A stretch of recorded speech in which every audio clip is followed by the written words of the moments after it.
Welcome to Behind the Scenes with Dan Ray- Rayfield. And posts. We didn't practice that one. This is great because this is live. See, there's no pre-production here. There's no, let's take another take and correct that. Let me tell you, last night we got dinner and we were going through the script together, you know, having a run through. Oh yeah. That's it. Is that what we were doing? Okay. Well, it's great to have you here. So those of you that are here in the Capitol, I stumbled, thanks to Janelle down in facilities. She said, "Why aren't you on channel 18?" I said, I don't know what that is. So we're on channel 18 now. So to our one viewer, hello. No, the entire house, the HRO said for us to give a shout out to them because they were going to be the only people watching. Okay. So Okay, fair enough. So what are we going to try to accomplish this week? So I thought we were going to demystify the House Lounge. Oh, yes. So the House Member Lounge. Now, just in case there's somebody, a voter that's out there going, those guys get food and we have to pay for it. We pay for it, right? Indeed we do. Okay. That's a great deal. I will say that. It's a great deal. And the most amazing staff that you could possibly ever have in the House Lounge. Wonderful. Always happy, always smiling, and actually cook fantastic food too. With dealing with unruly Yes. members too. And people who go up, I need gluten-free, I need wheat-free, I need this free, that free, that free. And they accommodate everybody. It's amazing. So we eat really good. But it's an option, right? Yes. You don't have to go eat there. So this is the exposure. So there are some members that don't choose to eat. So the question is, do we expose which members don't want to eat with folks like us? Okay, I'm willing to throw somebody from my side of the aisle under the bus. Representative Mike Neerman. Now, I know why he doesn't. Oh. I know why. I've asked him. Is he going to be okay with us exposing it Absolutely. to our 10 viewers on Channel 18? 12. I told people, I told Neerman that I was going to do this. So Okay, he's fair ready. enough. Mike Neerman does not eat in the House Member Lounge because he says he has no control over his eating habits, and therefore he would balloon by 300 pounds. That is the smartest decision not to eat in the House Lounge I've ever heard. Because it's not just the meals, right? Oh, There's chips. So for folks, if you've never been in there, and if you're a member, generally there's only the pre-session. You get to people have a reception in there. But for members, we're here all the time. We're running between meetings. It's extremely busy, and it's a place where you can just grab something very quickly, get some food, run down. Also at lunch, they make kind of a warm, nice lunch, which then they package in boxes. So later on, if you happen to be here late, for instance, I was here till 7:30, 8 o'clock a couple times this week. I go up there and I can grab something, so I don't have to leave, and you can be really efficient. And so it would be real easy to do that. And sometimes they put some snacks in there that are probably not the most healthy. Yeah, bags and bags of potato chips. Yeah. Peanuts, cashews, candy bars. It's getting more healthy, but there's still some things. So that's why he doesn't eat there. And it's a month, we pay a monthly fee to eat there. And so he's not doing it because he is the most fiscal conservative in the building. He just really doesn't want to gain weight. Do you know anybody else? You know, there are some, but since I haven't talked to them, I feel I don't want to expose the situation. I think there are more Republicans than D's not using it. I think you're correct. Yeah, and maybe that's just the fiscally conservative nature. It could They're be. just got Lunchables in the office. Sal Esquivel roasting hot dogs in his office. Andy Olson. Did I throw him under the bus too? Gosh, Andy, sorry. Yeah, Andy, didn't mean to.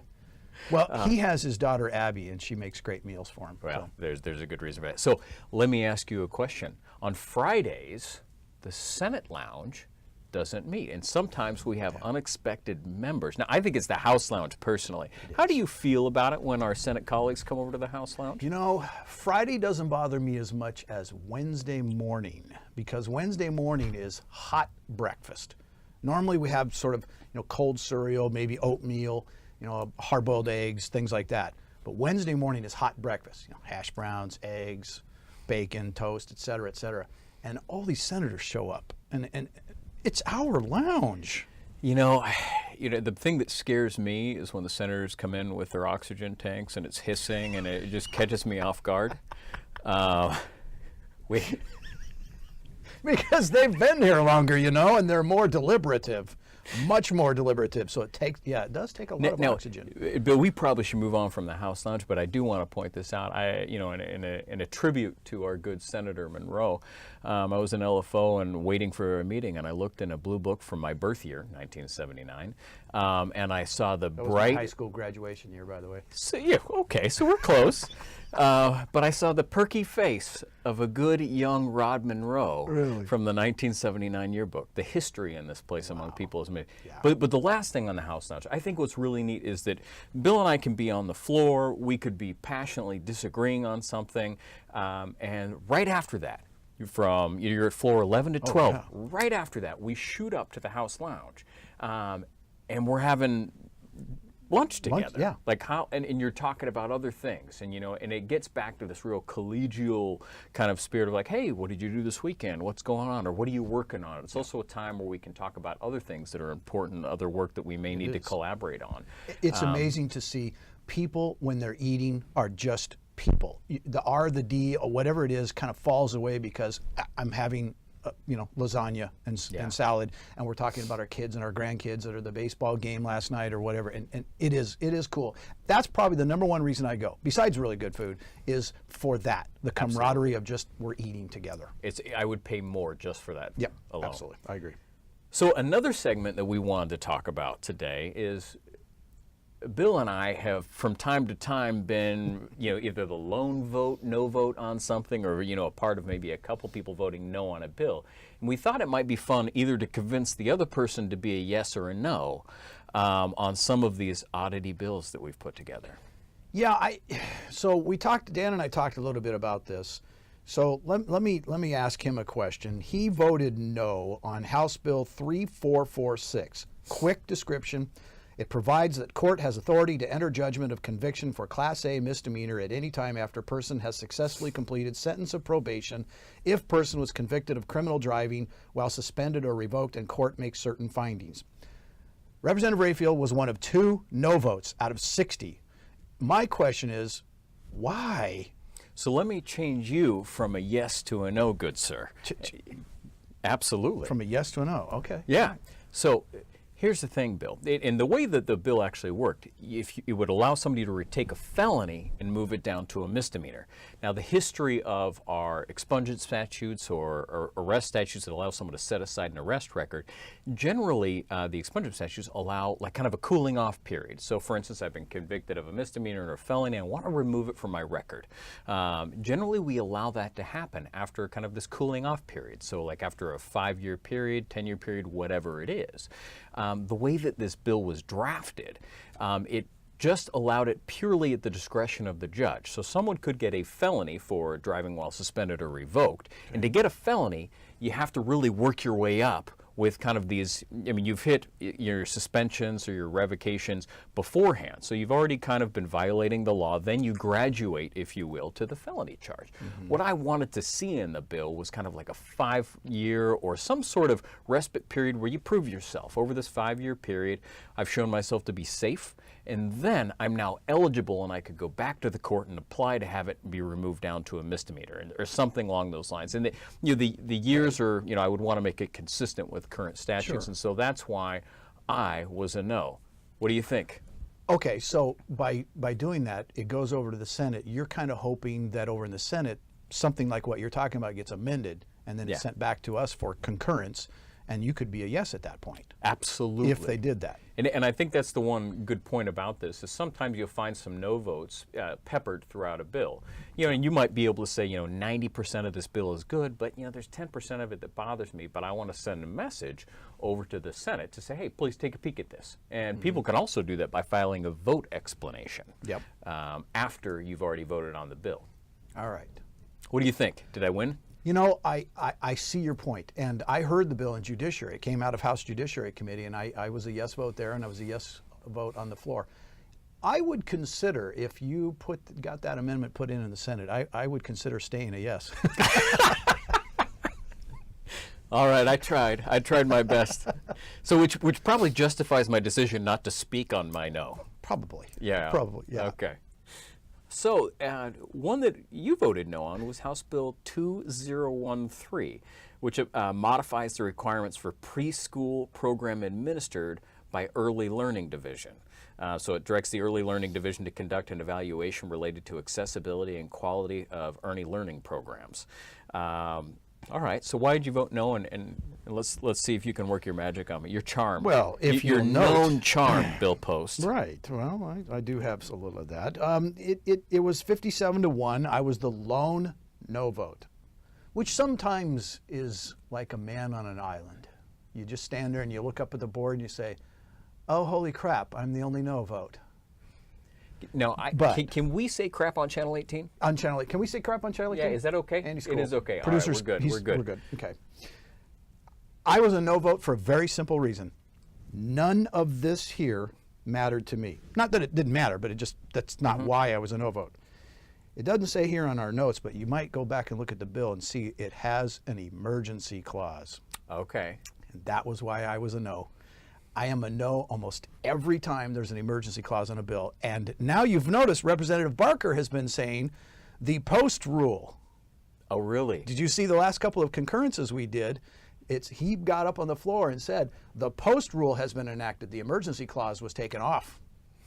That is my mission in this building, to remove the emergency clause from ever happening again. It's going to be your legacy. It's going to say that somewhere in the Capitol in a dome. No emergency clause, post. Okay, I like that. A bronze statue. Okay. Okay. So it could be tiny, but I mean, it's, Very you know, small, very it's- small. we don't have a lot of So that's it. bronze. I don't know if that convinces you, but that was me. Okay, all right. No. But no. I'm still a yes. But here's the thing, okay? And we're going to tell you about how to change your vote. But real quick, I think this is important, and this is the difference between, and this is really a positive, but the difference between a majority party and minority party. I have a little more freedom, because if a bill is going to pass with 35 votes, is my 36th vote going to make it a better bill? It's still going to pass. Right. So I can vote no kind of freely. And there is a certain freedom. And by the way, I have 74 no votes. Representative Neerman has 77. Holy moly. And there's nobody else even close. So I think in the 77. Democratic caucus, I think I am one of I probably, if not the most, or one of the most with the no votes, interestingly enough. You were, yeah. Yeah. I don't remember the exact number, but you were.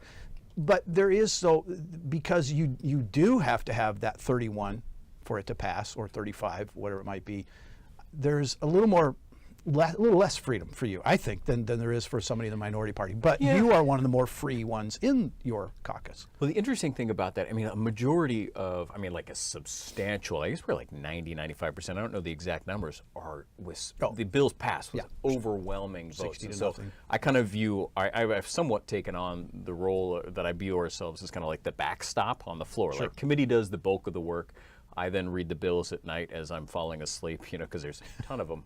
Yeah, and you're looking at all the testimony and who is for it and against it, and then I kind of view us as this backstop before it shifts to the Senate, which then is kind of a little bit anticlimactic when the bills are coming from the Senate, and then there's, it's like, 30 to you know, nothing it's over going to there. pass, Yeah. and you know, there you have it. All right, so the educational part of this is, and I want to not go too long here, is we can actually change our votes on the floor. So let's say in this case we voted no on these particular bills, and we just say, gosh, you know what, I didn't want to be the only no up there on the board. What's kind of neat is, so as a member of the minority party, I go to the Democrat majority leader, which is Jennifer Williamson, and I tell her, gosh, you know what, I need to change my vote on HB 2013. And then she makes an announcement to the speaker. And we all say, that's okay, and it changes. And then you have to go to somebody else. Do you think it's interesting that we're making motions during announcements? That is a 'cause that's weird the place, order of isn't business, it? right? That is. I never thought about it. Yeah, but in theory, we have to do that before we close. Yeah. I mean, the session, because the vote has to be changed during that same session. Hence, I couldn't come back the next day and say, hey, wait a second. It's got to be in that moment. Which I tried this year. I had one I did not want to be a no on, and I slept on it, got up the next morning, and said, I need to change my vote. Yeah. And I went to our wonderful clerk, Tim Sakarik, and I said, is there any way I can change my vote? He said, no, once the gavel falls, it's done. Yeah. I didn't know that. Yeah, and the other interesting thing, I mean, you do a vote explanation, which can be on the record, Yeah. you know, and that kind of helps out if someone wanted to look that up. But the other interesting thing is before a gavel has dropped on the bill, so we've all voted. Every 60 of us have voted. you can change it at that point. So you accidentally pressed the wrong button because you thought you might were on the wrong bill for whatever reason, or you had a change of heart. You can then, before the final gavel has dropped on it, you can then change your vote at that moment in time too. And that's where, like I said, so the minority party goes to the majority leader, and the majority party goes to the minority leader. Yeah. And that's how we change our votes. So they stand up and change the vote for us. And generally, I've never seen a time where either the minority leader or the majority leader has ever had any issue with that. It's a very cordial thing where both parties accommodate each other, because that's we want to make sure that we get the final result right. Yep. All right, we're almost out of time. We promised we wouldn't go long this time. That's true. Are we going to do this? Should We do this? have to do this. We have already. to call this out. During our last video, and I think we have a little sour grapes here to pick with our press corps. Wouldn't you agree? Yes, yes, yes. We had a scoop, and the idea was that we were going to have these little inside scoops. We had to change ours to the House Lounge, but our initial scoop was Aloha Friday shirts. Yeah, and then all of a sudden we get tweeted at by our good reporter, Paris Ashen, about how we've been scooped. She scooped our scoop. I couldn't believe Representative Post. I could not believe it. And by the way, here's a scoop for me. I thought it was Aiken. Is it really? Paris Aiken. I don't know. could be. I don't know. I'm just, because I'm aching to know now that whether it's Aiken or not. Paris, I know you're watching. You scooped our scoop. You took away our story. And now we can't give previews. We feel like we can't.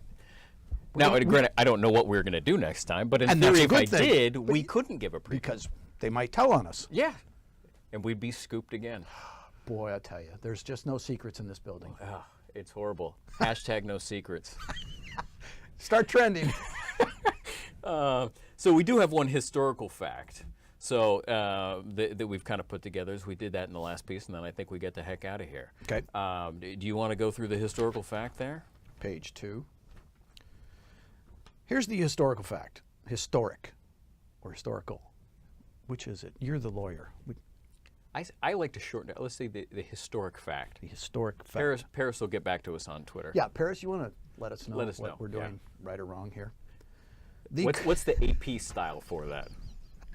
She's gonna hate us.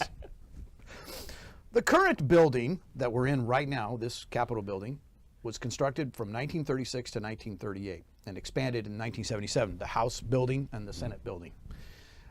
It is the third of the Capitols. The first one was built in 1855, destroyed by fire in 1855, I'm sorry, and the second one burned down in 1935. Now, the second one was right here where we're sitting. Did you know that? I did. Okay. I did. I figured he knew that. I just wanted to test. So we're in the third Capitol building. The second one was kind of similar to this one as far as some of the shape and the dome and all that sort of thing. But the first one was amazing. I've seen the pictures of it. It's fascinating. I have one in my office, a picture of that one. So we're in the third building. Okay. I hope it's the last building. Well, if Peter Courtney has his way, we'll have a seismic reconstruction plan, which I hate sitting in hearing room 50 knowing that the dome is overhead, and if we had an earthquake, that would be a tomb. If the gold man came straight down in the big one, yeah, you probably wouldn't last very long, I would think. Yeah. So what do you think? You want to do this again? Absolutely. Of course. Right. Let's do it again. Yeah. I guess we need to know from you. Do you want us to do it again? Andy, what's the word? Andy's Thumbs good? up from Andy. All right, and if you're watching on whatever device and thing you're watching, send emails to us. What's your email? So we've got, it's just the representative account. Yeah, so I forget. He doesn't know his email. Dan Rayfield. I always have to look at Rep.danrayfield at state- OregonLegislature.gov. because they changed, Changed it. We have a new one, yeah. The old one That works. one's easier to remember. It is. I always forget that. And rep.billpost at OregonLegislature.gov. Send us an email and say, you guys stink, or hey, that was great, do some more. I don't care, you know. Yeah, that works for me. And sometimes we had this scheduled for a couple weeks ago, but then, you know, our speaker, we had to get through business. And she booked a floor session over our behind the scenes. The network canceled our show that week. I don't understand. The Powers network that be CEO. above. Oh, man. Yeah. Way higher than our pay grade. All right. Good to see you again, Well Dan. done, sir. All right. Always Have a great pleasure. day.